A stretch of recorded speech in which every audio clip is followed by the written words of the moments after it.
I have to tell you, I am at a complete loss as to why number 14 was given to your class. It's a fairly complicated calculus problem. Yeah.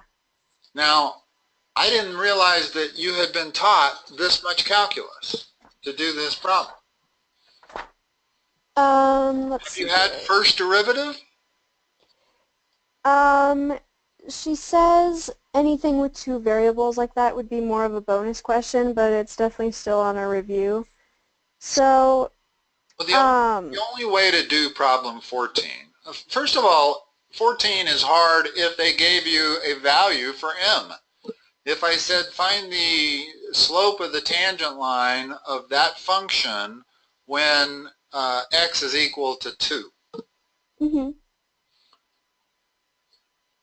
I'm not quite sure what to do with this other than to show you the only way I know of to solve it and let you take it from there.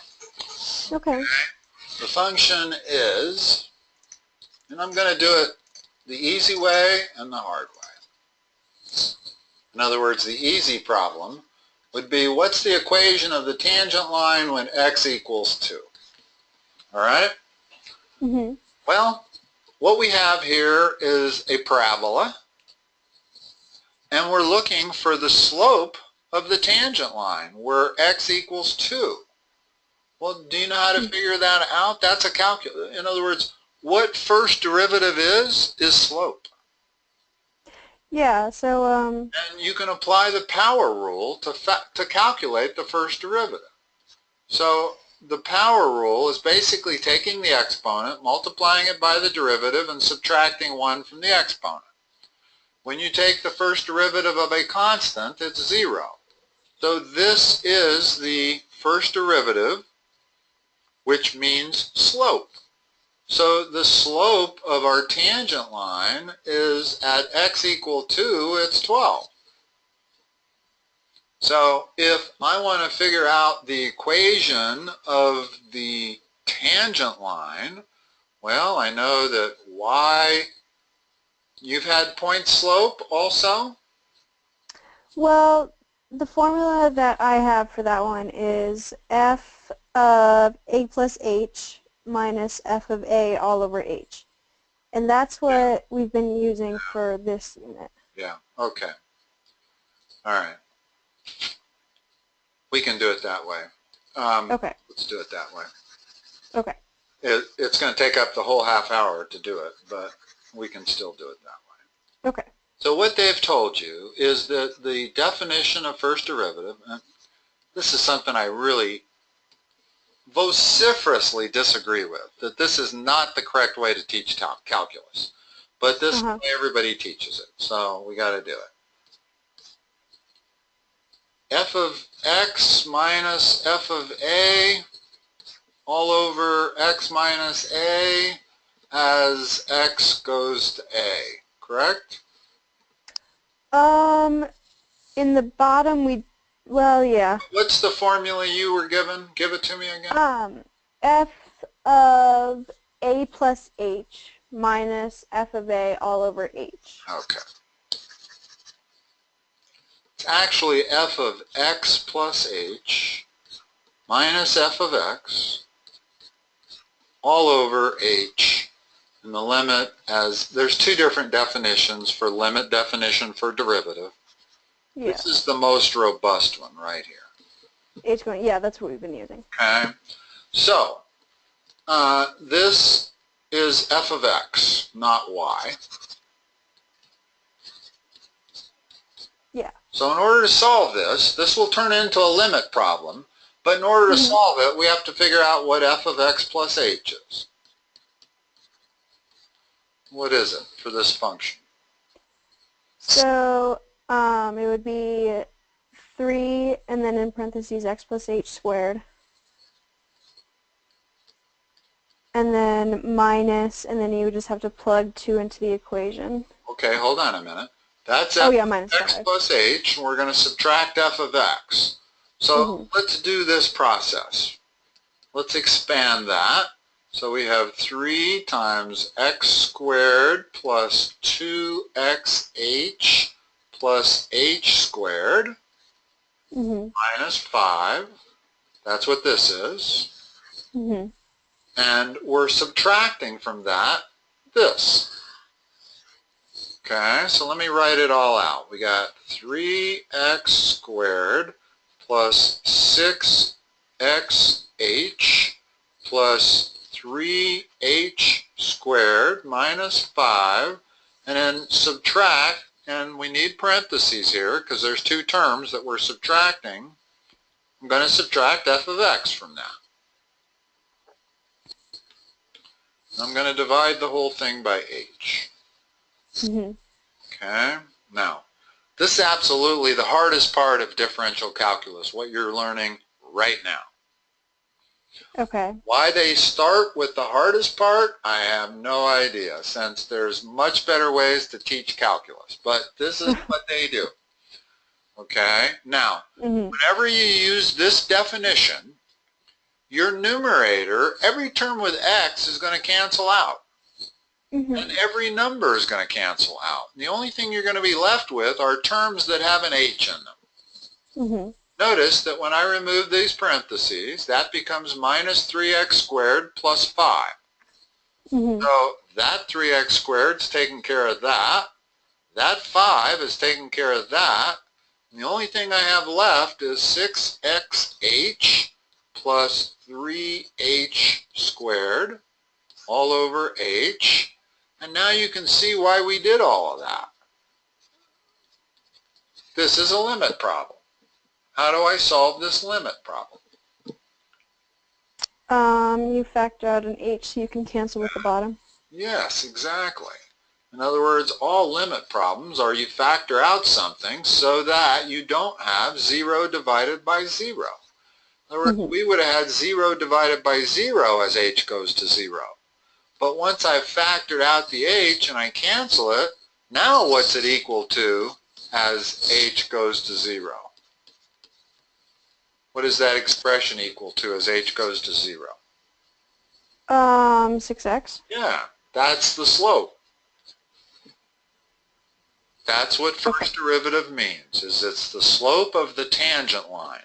If our function looked like this, which it did, something like this, and I was trying to find the slope at 2,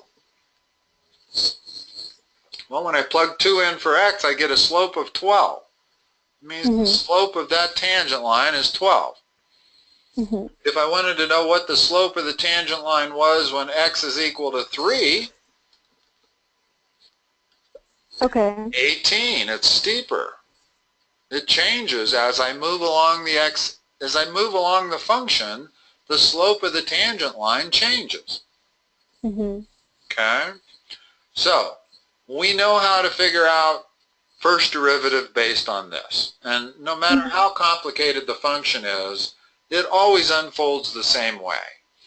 When you expand f of x plus h and subtract off f of x, everything disappears except terms with h in them, which you're then going to factor out and cancel with the denominator. Right. Okay, so we know the slope is 6x, but they want the equation of the tangent line whenever we're at a point M. Okay? In other words, whenever x equals M, what is the slope of the tangent line? 6m, right? Right. So that's the slope, but they want the equation of the tangent line. Well, it's particularly important in solving for the equation of the tangent line to use the point-slope formula as opposed to the slope-intercept formula. In other words, we have y minus y sub 1 equals slope times x minus x sub 1.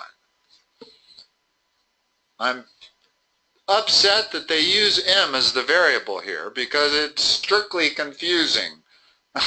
In other words, that m is not the same as this m. We figured out the slope was 6m, so I'm plugging in 6m there. Okay. You could have used z or some letter other than m. They're just going to create massive confusion amongst students as, are these m's the same? And no, they're not. Okay. Okay? But I can get this far because I figured out what the slope was. The slope has to be 6m. Now, can I get the rest of it?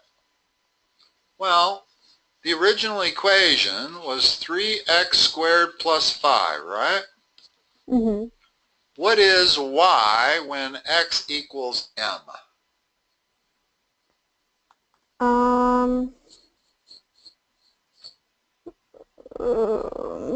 So x equals m, plug it in for x, and what is y?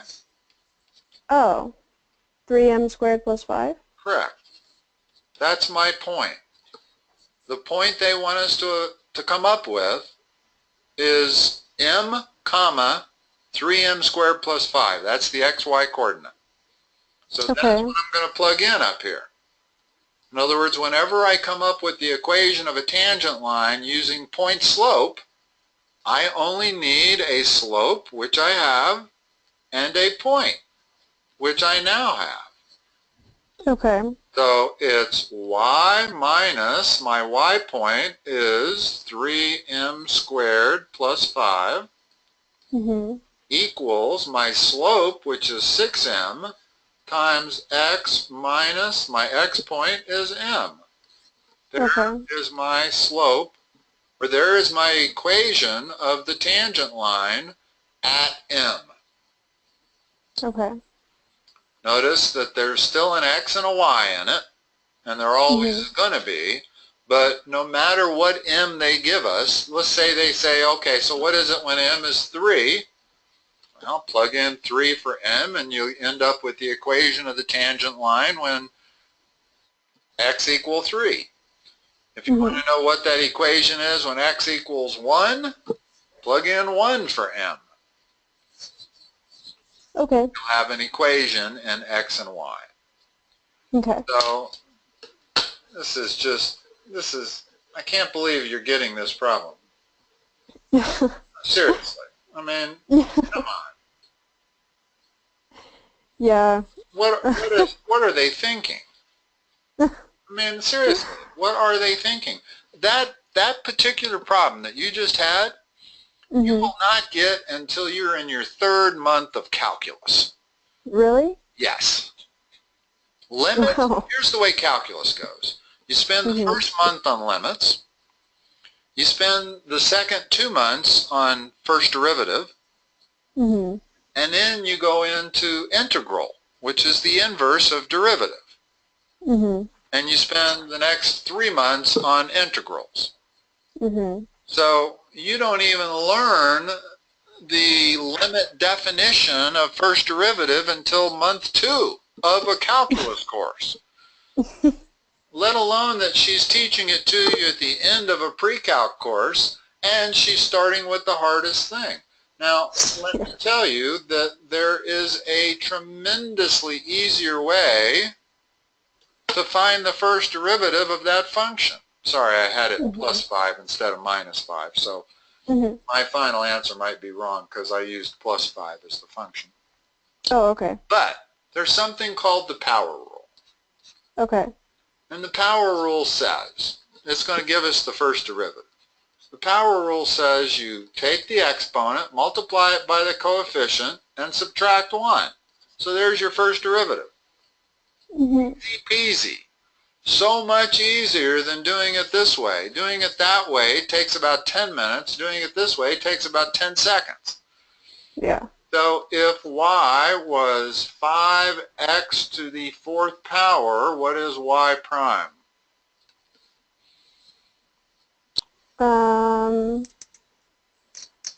So start with the exponent, multiply it by the coefficient. So 20. And subtract 1 from the exponent. Oh, so 3. That's it. Oh. Okay? So now let's say we have a complicated function. We have 4x to the 5th plus 3x. That's y. Well, y prime, I can just use the power rule on every term. So this becomes 20x to the fourth. Now here the coefficient is 1, right? Or the exponent. So it's 1 times 3 times x to the 0th, which is always 1. So there's no x term there. In other words, when you take the derivative of a linear expression, it's just the coefficient. And when you take the derivative of a constant, it's 0.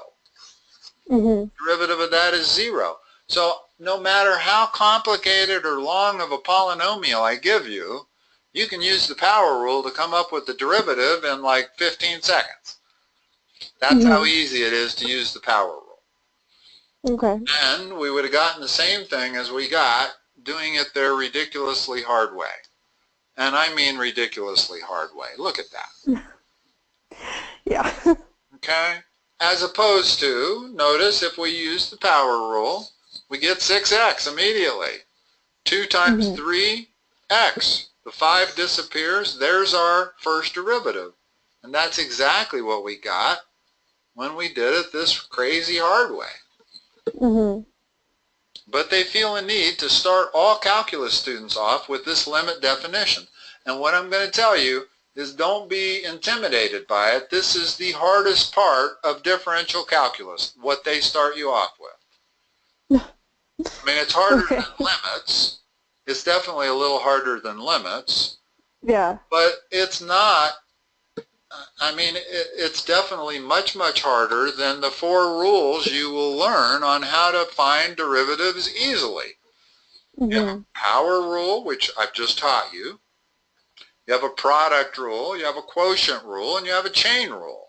And between those 4 rules, you can figure out the derivative of any function. And why is it so important to figure out derivatives? Let me just explain a little bit, because I don't really know what else to work on. I mean, we can go to the next problem for sure. But derivative is the instantaneous rate of change. And that is so meaningful in life. Virtually every process that takes place in life depends on instantaneous rate of change. When you're driving along a highway and your velocity says 40 miles per hour, that means your instantaneous rate of change is 40 miles per hour. That is a derivative. Velocity is a first derivative. Acceleration is a second derivative. Notice what acceleration is. Acceleration is the rate of change of the rate of change. So it's a second derivative. But it's all about rate of change. That's what calculus is all about.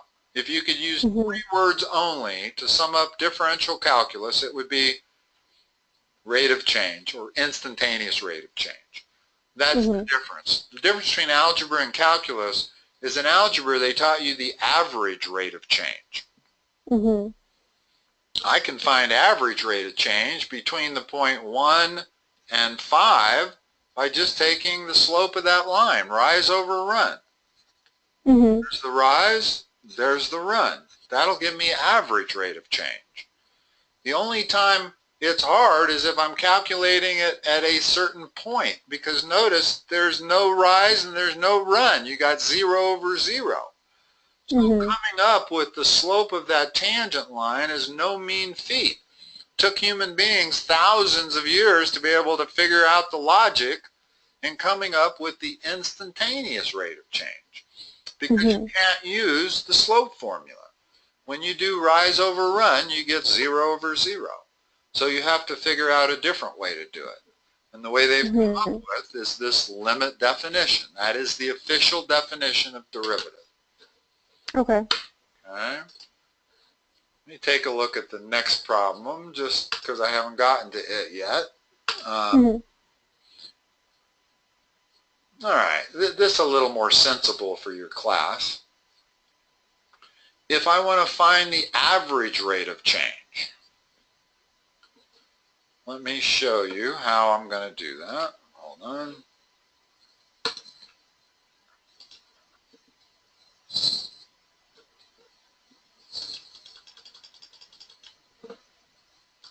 Well, here's my function. And there's an advantage in using the f of x notation here, a big advantage. Mm-hmm. Because to come up with the average rate of change, what's the interval? So, can you see? That's 3/2 and 12. No, I meant over the interval what? Yeah. Minus 4 to 2. Oh, am I looking at the wrong one? Yeah, we're doing 15. In other words, we want the average rate of change between those 2 points for this function. Oh, okay, sorry. I was looking at the problem below it. Okay. Well, Okay. average rate of change is rise over run. Mm-hmm. Right? So the rise is f of 2 minus f of negative 4. That's the advantage of using the f of x notation, is that we can figure out what f is when x is equal to both minus 4 and 2. Mm-hmm. And then that's divided by the run. That's the rise. What's the run? The run is 2 minus a minus 4. Okay. Okay, what's f of 2? 3/2. What's f of negative 4? 3/-4. And what is 2 minus a minus 4? 6. That's going to be our average rate of change by the time we simplify it. Now, Okay. let's simplify it. Let's make sure you can do that. Mm-hmm. Algebra is certainly a skill that you have to do this stuff. Mm-hmm. You have to be able to handle stuff like this. So, first of all, what do those 2 minus signs do? Turn it to a plus sign. Okay. Okay? In other words, 3 over negative 4 is the same as negative 3 over 4 is the same as negative 3/4. Does not matter where the negative sign is. So this is the same as subtracting a negative 3/4, which is the same as adding 3/4. So turning that into a plus sign, okay. Now how do I add those top 2 fractions? Don't you multiply? No, adding is harder. Multiplying is easy. When you multiply fractions, you just multiply numerators and you multiply denominators. Mm-hmm. But when you're adding or subtracting, it's a lot harder. You have to find a common denominator. I cannot add fractions unless they have the same denominator. Okay. Looking at this part only, what's the common denominator? 4. Okay. What is 3/2 in terms of fourths? 6/4. So let's write it like that. Now I can add those 2 things. What are they equal to? 9/4. Divided by 6. Simplify that. Don't you flip, you put the 6/1 and then you flip it? That's exactly right. And that's how you want to always do it. Even if you're dividing by an entire integer, put the 1 under it and treat it like a multiplication problem. So now the problem becomes 9/4 times 1/6. Now I can do some simplification. I can divide top and bottom by 3. Oops, excuse me. Making that a 2, making that a 3. And now I have my answer. 3/8. Okay. Okay? So whenever you're looking at a complicated fraction being divided by, it doesn't matter. I could divide this thing by something else also complicated. It's always just whittling it down. Okay? In other words, when I have a problem like this, well, I handle this all alone until I get it whittled down to a single quotient. And I handle this all by itself until I get it whittled down to a single quotient, which is 1/12. Then I flip the bottom and multiply and get it all whittled down to a single quotient. Okay. Okay? And that is, can I hate Windows 10 any worse? So that's the way you're going to find the average rate of change. That's just that's an advanced algebra problem. That has nothing to do with calculus. That's a rise over run. Okay. Now, finding the equation of the line tangent to the graph at this point, that's a calculus problem. In other words, you need to use your limit definition, which we just are not going to have time for today, and go through and figure out what the slope is at this point. And then once you know slope, use your point slope formula to come up with the equation. And there's your point. There's x sub 1, there's y sub 1. So as long as once you decide what the slope is, what number it is, and it will be a number, then plug it in to this equation over here, y minus y sub 1 equals whatever slope we come up with times x minus x sub 1. And x sub 1 is 3, y sub 1 is 1, and we'll have a value for m after we figure out the derivative and evaluate it at the point x equal 3. That will give us m, a number, not as a function of x, but as a, you'll first get it as a function of x. We can use the power rule on this also. Notice what this is. You know, this power rule is not a bad thing for you to know, even if you're not allowed to use it, because it allows you to check your answer to make sure you got it right. First of all, I'm going to rewrite that like that. Now apply the power rule. What is f prime of x? So that would be -3. And then it would be to 0, so that would just be 1? No, I got to subtract 1 from the exponent. Oh, so it would be -2. Yeah, which ends up being -3 over x squared. So that is the derivative of that. Okay. Well, if I want to know what the slope is at this point where x is equal to 3, plug in 3 here and you have minus 1/3. So our slope is minus 1/3. So our equation of the tangent line is y minus 1 equals minus 1/3, our slope, times x minus 3. And that's it. That's the final answer. It didn't say you had to put it into slope-intercept format. It just said, give me the equation of the tangent line. That's it. And that's where point-slope format actually comes in pretty handy, is when you're doing equations of tangent lines. Okay. Anyway, Emma, I'm sorry. I have a 5:30 I got to run to.